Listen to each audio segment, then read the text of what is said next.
কি একটা অবস্থা, তেল নিয়ে যে আছে বিপদে।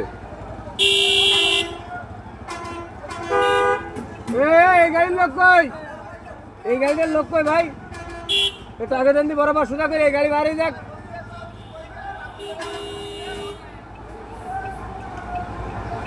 এই ভাই সোজা করে আগে দেন।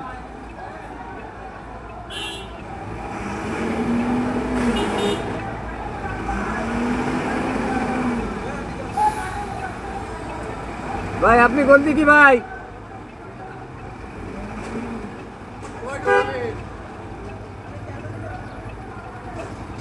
অনেক সাধনার পর ঢুকলাম পাম্পে। 1200 টাকা তেল নিতে যাইয়ে যে কি যন্ত্রণা, আরে জ্বালা। এক বিশাল বড় লাইন পড়ে গেছে।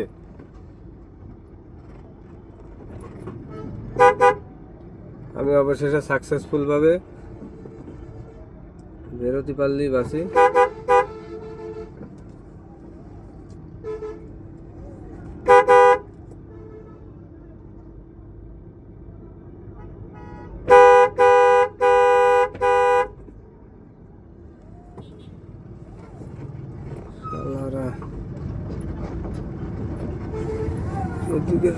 দেখাই আপনাদেরকে,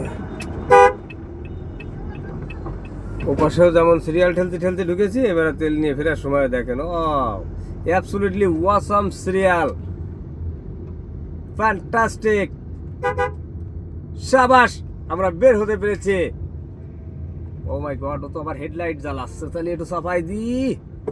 এই বেটা তোর ফুঙ্গা সরা, এই কোনো কায়দা ঢুকাইছি, এই তো আরে সোনার ধরে কিটা আমারে গেল মোবাইলটা ভরিয়ে, আবার আর ধরে কিটা। ভিউয়ার্স আপনারা সবাই দেখতে পাচ্ছেন মানে কত যন্ত্রণার মধ্য দিয়ে অবশেষে তেল নিয়ে আমরা রওনা দিচ্ছি। ভালো থাকবেন সবাই, ধন্যবাদ সবাইকে। অবশ্যই তেল সর্বদাই অ্যাডভান্স নিয়ে রাখার চেষ্টা করবেন, তা নাহলে হুটহাটগুলো পাম্প বন্ধ হয়ে যাবে। হুটহাট কিন্তু এরকম ঝামেলা বেরিয়ে যাবে। যদিও তেলের দাম বাড়েনি এবং তেল অপরিযুক্ত আছে, সমস্যা নেই, সবাই পাবেন, তারপরেও সাবধানে থাকবেন। ধন্যবাদ সবাইকে। কন্টিনিউ তেল নিয়ে রাখার চেষ্টা করবেন।